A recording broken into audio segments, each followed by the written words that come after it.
Melakukan kebaikan itu kalau dalam kaidah fikih disebut al-yakin la yuzalu bisyak. Banyak kebaikan yang kebenarannya itu 100%. Tidak punya efek samping ke pihak lain, ke kelompok lain, ke komunitas lain. Itu tadi misalnya Anda makan dan itu murah sekali, hanya butuh 1 piring. Setiap punyaan kamu muji Allah, setiap minum kamu muji Allah. Itu redaksinya Rasulullah SAW disebut Allah sangat ridho ketika seorang hamba makan, kemudian dia memuji Allah. Atau minum, kemudian dia muji Allah. Logikanya gampang, negara seperti ini yang kamu harapkan bentuknya kayak apa, mertua, ipar, komunitas, tetangga. Itu nyata terjadi itu kan belum pasti. Sementara yang mesti terjadi adalah kamu butuh makan, kalau tidak mati. Butuh minum, kalau tidak mati. Butuh bumi yang nyaman ditempati, kalau tidak kita juga mati. Sebab itu Allah kalau menyebut nikmatnya itu hal-hal yang keseharian. Alladzi at'amahum min ju'. Allah itu siapa? Allah itu yang menciptakan kamu bisa makan. Sampai Nabi itu pernah ditanya, ayul Islam ya khairun ya Rasulullah, Islam terbaik itu gimana? Jawabannya Nabi itu unik, it'amut to'am. Islam terbaik itu ya makan-makan, santai-santai. Ketika Allah menyebut beberapa kebaikan, falak tahamal aqobah, wa ma adrokan apa? Mal aqobah. Terusannya apa? Fakku rokobah. Terusannya apa? Au it'amun fiyaumin di masubaya. Itu acara makan-makan itu juga Islam. Kenapa? Ya bayangkan kalau tidak ada makanan, kita mati kan? Kondisi sosial tidak ideal itu Anda masih gak apa-apa. Tapi kalau Anda tidak makan, Anda tidak minum, saya mohon ibadah yang keseharian ini kita jaga. Supaya kita semua baca ayat itu fasih. Fasih itu tertanam di hati. Allah itu siapa? Alladzi at'amahum min ju'i wa amanahum min khauf. Dan Allah kalau cerita di Quran itu, anna sababnal ma'a sabba tsumma syaqqaqnal ardha wa syaqqa fa ambatna fiha habba wa inaba wa qadba wa zaituna wa nakhla wa hada'iqa hulba. Kamu tahu saya ini siapa kata Allah? Saya ini adalah Tuhan yang menurunkan air. Kemudian ada tanaman banyak. Habba wa inaba wa qadba. Ada zaitun, ada tin. Kalau orang Jawa mungkin ada tela, ada padi, ada mangga, ada pisang. Sudah. Wa inaba wa zaituna wa nakhla wa hada'iqa hulba. Ada perkebunan yang lebat. Tujuannya apa? Mata Allahkum, silahkan kamu pakai, kamu nikmati. Tapi karena kadang kita ini punya ide-ide besar. Tadi untuk syukur saja nunggu punya istri riman, rumah baik, tetangga baik, komunitas baik, semuanya baik baru syukur. Jadi mohonlah Quran yang kalau Anda hafalkan juz amma itu kan ada ayat-ayat yang kayak tadi. Ya, fal yanzuril insanu ila ta'ami. Coba lihat apa yang kamu makan ya? Dari mana? Dan untuk mempertahankan hidup kamu keseharian. Jadi jangan kira ibadah itu harus membentuk komunitas yang versi Anda. Ibadah itu harus yang hal yang mulu-mulu. Kesehariannya Anda alami. Loh ini saya tidak bikin-bikin. Saya ngaji bukan karena berdasar pesanan. Itu ayat yang saya baca kan betul ada ayatnya kan. Fal yang zuril insanu ila to'ami. Anna sobabnal ma'ah sobba. Thumma syaqqaqnal ardo syaqqa. Fa'ambasna fiha habba wa inabau wa qadba. Wa zaitunaw wa nakhla wa hada'iqa khulba. Terusannya apa? Mata'al lakum. Silakan kamu nikmati. Mata itu silakan kamu nikmati. Ya kayak sampean dikasih hidangan ya makan. Ya sudah makan. Habis makan ya minum. Habis itu ngantuk ya tidur. Ya sudah normal-normal saja. Kayak apa indahnya Islam? Nah, makanya itu famshu fi manakibiha. Dan Allah menyebutnya, sudah saya ini yang menciptakan bumi. Walladzi ja'ala lakumul arda dalulan. Dan Allah menyebutnya sederhana, famshu fi manakibiha. Silakan jalan-jalan. Terusannya apa? Wa kulu mirizki, silakan makan-makan. Jadi Islam itu ya makanya kiai-kiai itu ada acara makan. Sampai ada guyonan fi kulli makanin makan. Di setiap tempat ya makan. Kamu merantau ke Jakarta, nemui teman misalnya Zaid. Ketika berteman kamu sering ngasih uang. Sekarang Zaid jadi menteri atau jadi pengusaha di Jakarta. Dulu ketika berteman kamu sering ngasih uang Zaid. Ketika tersinggung wal kadhiminal itu. Ketika Zaid salah wal afina. Kamu ketemu di Jakarta pede. Coba ketika Zaid miskin, bu jotos-jotosan, bu mel-melan. Sekarang jadi pejabat, ditangkap sampean karena dendam.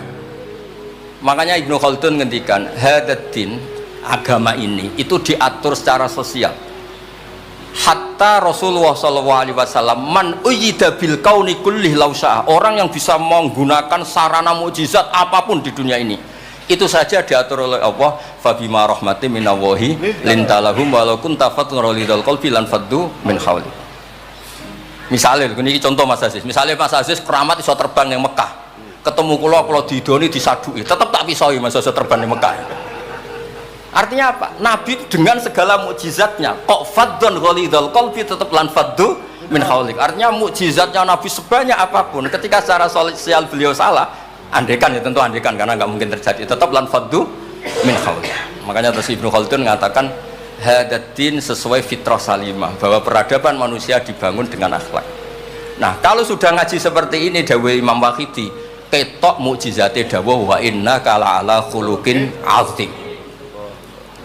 Ya, terus niki barokah ngaji niki sing kepengin keramat aneh-aneh stop. Mergo kepengin tok orang arah kasil pun stop mawon. Sampean manut Gus Ba ora usah keramat tapi mlebu swarga. Ndi umur kok sing gampang memaksakan mentang-mentang anut sunat Rasul terus kamu makan kurma terus bisa mencret kan.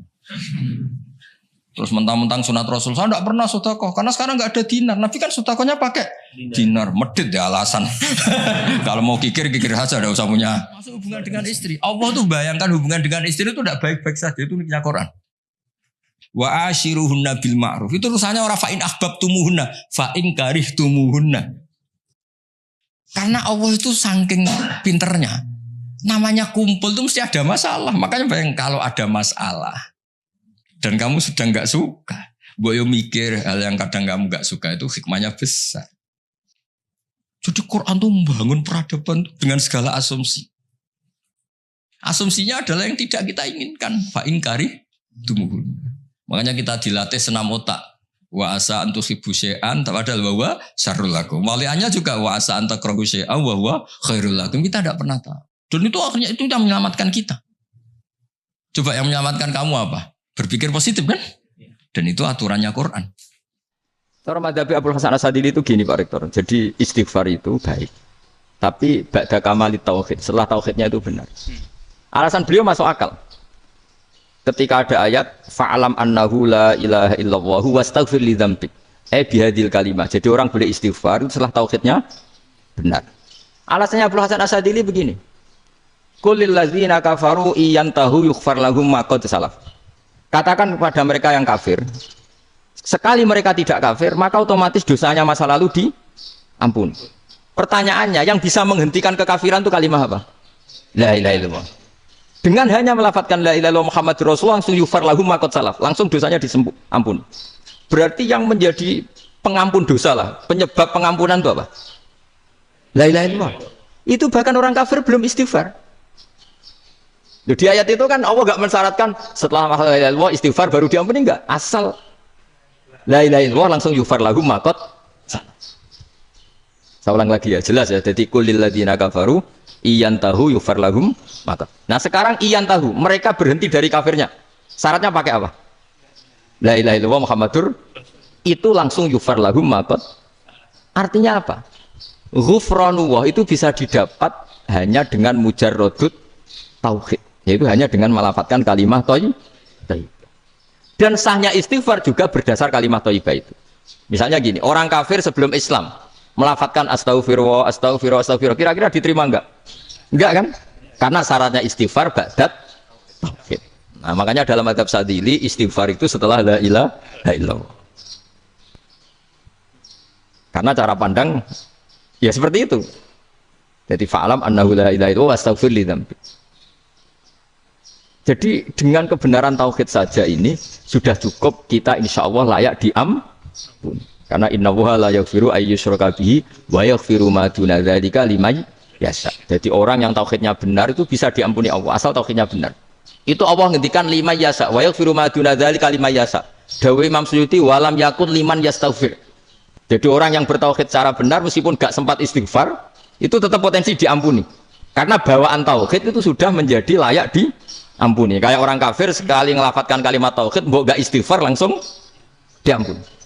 Ya saya ulang lagi ya, madzhab Hasan Asyadzili ini khas kita. Jadi la ilaha illallah itu didahulukan sebelum istighfar. Tapi kebalikannya madzhab Imam Sanusi itu dibalik.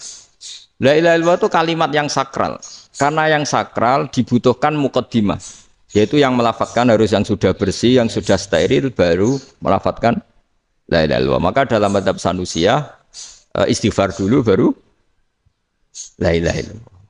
Nah, dalam madzhab Abdul Hasan Asyadzili kebalikan, istighfar itu sah setelah sahnya tauhid.